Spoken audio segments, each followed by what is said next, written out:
안녕하세요. 예, 추석 명절 잘 보내셨습니까?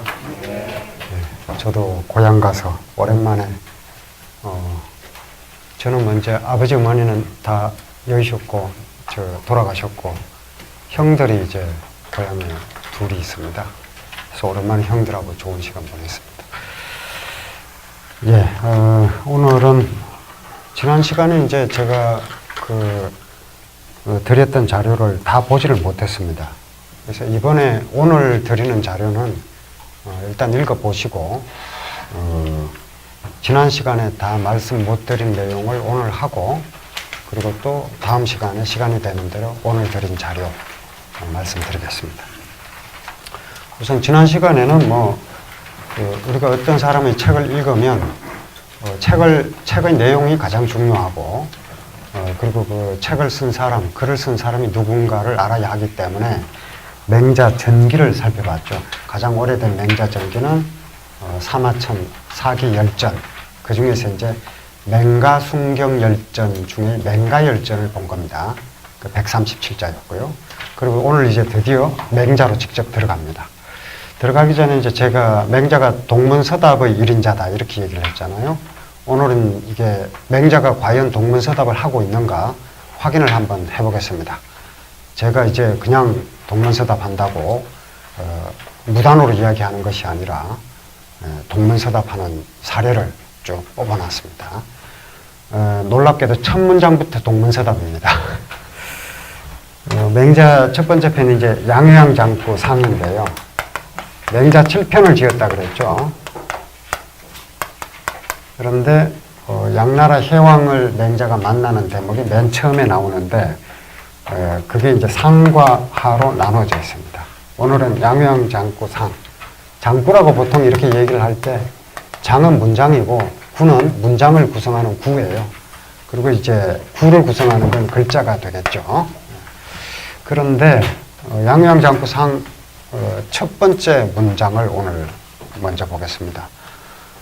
양나라 혜왕, 맹자가 이제 양나라 혜왕을 만납니다. 예. 이제 이 양이라는 원래 양나라가 위나라라고 했죠. 그리고 이제 이 양나라, 곧 위나라는 그 당시 전국칠웅, 전국 시대의 7개 강대국 중에 하나입니다. 그러니까 이제 서쪽의 진나라, 위나라와 국경을 마주고 있었던 이 진나라가 가장 강한 나라였고요. 그리고 이제 여기 이제 한나라도 있고, 위나라도 조나라가 있고, 북쪽에 연나라가 있고, 그리고 이제 동쪽에 제나라가 있고, 그리고 남쪽에 이제 초나라가 있는 거예요. 그래서 하나, 둘, 셋, 넷, 다섯, 여섯, 일곱 개라고 해서 전국 시대의 7개 강대국이라고 해서 전국 칠웅이라고 합니다. 근데 이제 그 중에 이제 한 나라가 바로 위나라, 양나라거든요. 같은 나라죠. 양나라의 혜왕, 군주가 맹자를 이제 초빙해서 만난 거예요. 본래 이제 양나라에는 상왕이 있었다 그랬죠. 그런데 이 상왕이 본래 이 작은 위나라 출신이었기 때문에 그 당시 이제 작은 위나라도 있고 이 설나라도 있고 몇 개 나라가 아직은 있습니다. 절대 강자는 이제 7개 나라지만 그런데 본래 이 위나라 출신 위양이라고 그랬는데 그 위양이 양나라 혜왕 밑에 있었는데 등용을 하지 않으니까 진나라로 도망갔다 그랬죠. 그래서 효공을 설득해가지고 상이라는 땅을 봉토로 받습니다. 그래서 상왕이 된 거거든요. 그런데 그 상왕이 쳐들어와서 결국 이 본래 이런 영토를 가지고 있었던 위나라 영토의 700리 또는 800리 역사책마다 조금 다른데 거의 절반에 해당하는 땅을 빼앗아가 버리죠. 그러니까 양나라 혜왕이 이제 정신을 차려서 우리나라 출신이 아니라도 누구든지 뛰어난 능력을 가진 사람이라면 등용하겠다고 이제 사방의 현자들을 초빙했는데 맹자가 온 겁니다. 그래서 맹자의 첫 문장은 맹자견 양해왕 이렇게 시작해요.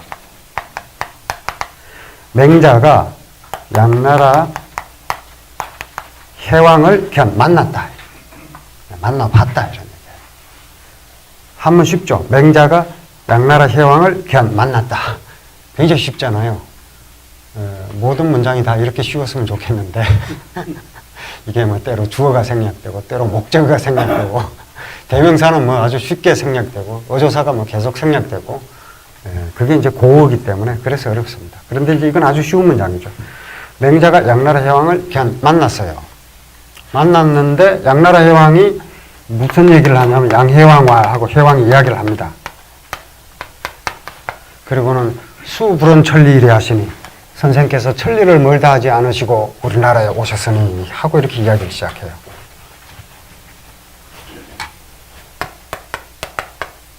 선생께서 불언천리 불언천리이래 하시니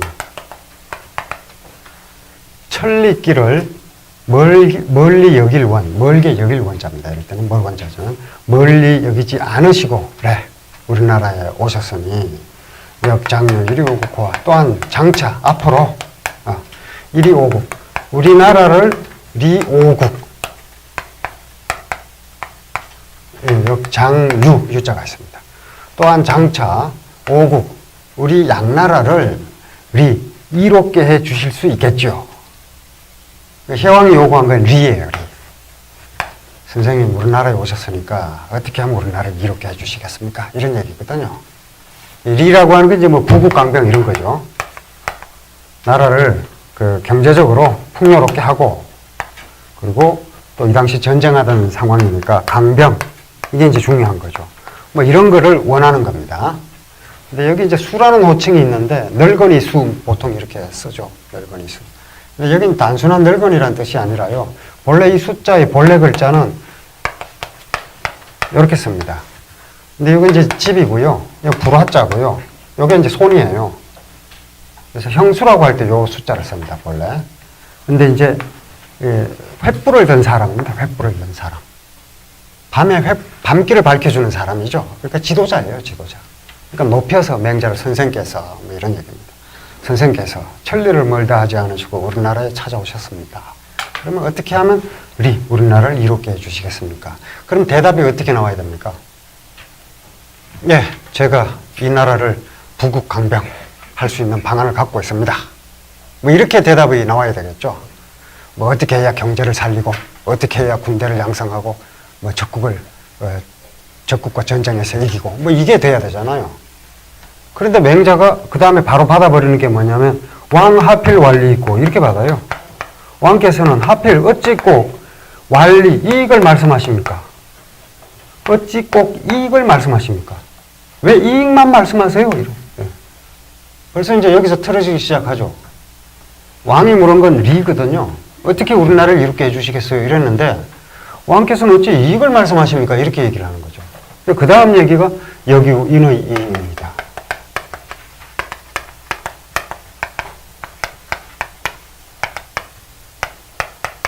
또한 역자가 있으니까 이런 경우에 인의도 있습니다. 또한 인의도 있습니다. 이렇게 해야 되고요. 이 의의 방점을 찍어버리면 이건 뭐할 뿐이다. 갈진이 무효지사라고 해서 본래 이건 이제 할 말 다 해서 남은 게 없다 이런 뜻이거든요. 그러니까 뭐할 뿐이다 이렇게 되면 오직 인의가 있을 뿐입니다. 해서 역자를 오직으로 풀어야 하기도 하고 또한으로 풀어야 하기도 합니다. 근데 맹자는 이익을 완전히 배제하지는 않습니다. 이를테면 여민동락, 백성들을 이롭게 해주는 것, 그건 필요한 거예요. 그러니까 사실 또한 역자를 버려서는 안 됩니다. 이익이 물론 필요하지만 이익만 생각하지 말고 인의도 같이 생각해야 된다. 이런 얘기거든요. 그런데 맹자가 이제 현실성이 있는 거죠. 그런 점에서. 이익만 생각하지 말고 인의도 같이 생각해야 됩니다. 이런 얘기예요. 예컨대 칸트식으로 얘기하면 칸트는 우리가 보통 뭐 정언명령하면 인간을 수단으로 대하지 말고 목적으로 대하라. 이렇게 알고 있는데 그건 틀린 겁니다. 그건 칸트가 아니에요. 수단으로만 대하지 말고 언제나 동시에 목적으로도 대하라. 이게 칸트입니다.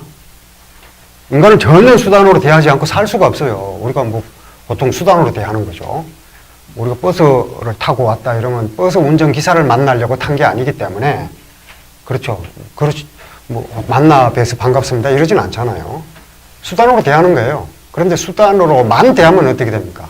버스 운전기사를 귀에 취급하겠죠. 그러니까 언제나 동시에 독일의 예데르차이츠라고 나오거든요. 예데르차이츠 그리고 추글라이히 이렇게 되어 있습니다. 언제나 동시에 이런 얘기입니다. 언제나 동시에 목적으로도 대하라. 기계 취급해서는 안 되는 거죠. 그리고 이제 마찬가지로 버스 운전기사가 사람 있으면 태우는 이유가 그 사람을 목적으로 대해서가 아니라 사실은 그래요. 그게 돈을 받고 태우는 거죠. 근데 그렇다고 해서 오직 돈벌이 수단으로만 승객을 취급하면 사람을 짐작 취급하겠죠. 그러니까 언제나 동시에 목적으로도 대하라 이게 되는 겁니다. 이거 마찬가지죠. 이것도. 리잉만 이야기하지 말고 인의도 늘 같이 생각해야 한다 이런 얘기입니다. 그런데 이제 이의가 붙어 있으니까 이게 이제 강조가 되는 거죠. 이익 중요하지만 이익보다는 인의가 훨씬 더 중요하다 이런 맥락입니다. 그러니까 이제 묻는 거는 부국 강병의 이익에 대해서 물었는데 맹자의 대답은 인의로 나온 거죠. 그리고 이제 그렇게 이야기하는 게 이 공동체의 발전에 도움이 안 된다는 얘기를 그 다음에 쭉 얘기를 합니다. 왕활 하이리오 국고 하시면 왕께서 만약 이렇게 말씀하신다면 하이리오 국고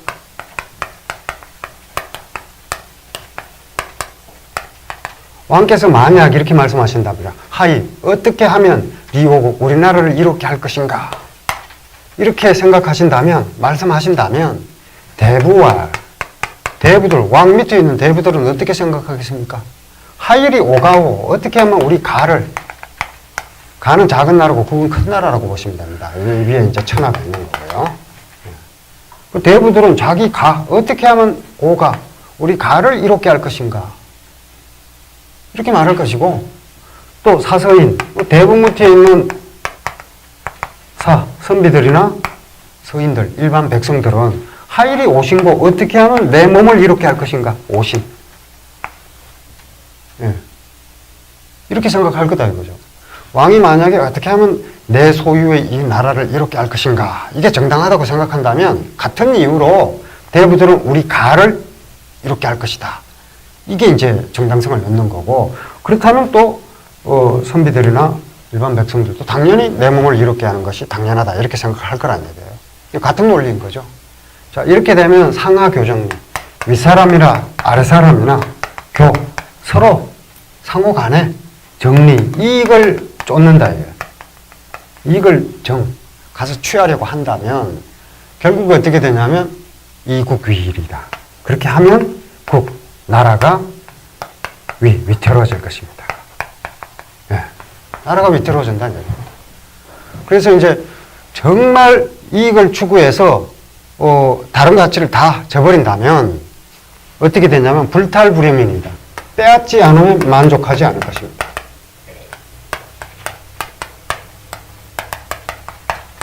이제 원래 이것도 이제 밑에 밥식자가 있는 거예요. 이건 이제 배불리 먹어서 밥을 배불리 먹어가지고 실정이 나는 거예요. 이제 염자는 그냥 싫어할 염자고 이건 배불리 먹을 염자인데 원래는 같은 뜻입니다. 그러니까 남의 것을 빼앗지 않으면 구의 후의 설리면 뭐 다 쓰진 않겠습니다. 만약 정말 의를 뒤로 돌리고 설리 이익을 앞세우면 이익이 필요 없다가 아니라 리와 의가 있는데 리를 의에 앞세우면 어떻게 되느냐 불탈불emm입니다. 빼앗지 아니하면 만족하지 않습니다. 상호 착취적 형태가 된다는 얘기죠. 이제 과연 그런가? 그럴 수밖에 없죠. 맹자 당시에는 지금 우리가 뭐 어떤 사람의 욕망이 어떤 공동체를 구성하고 있는 사람들의 욕망이 커진다. 커지면 뭐 어떻게 해야 됩니까?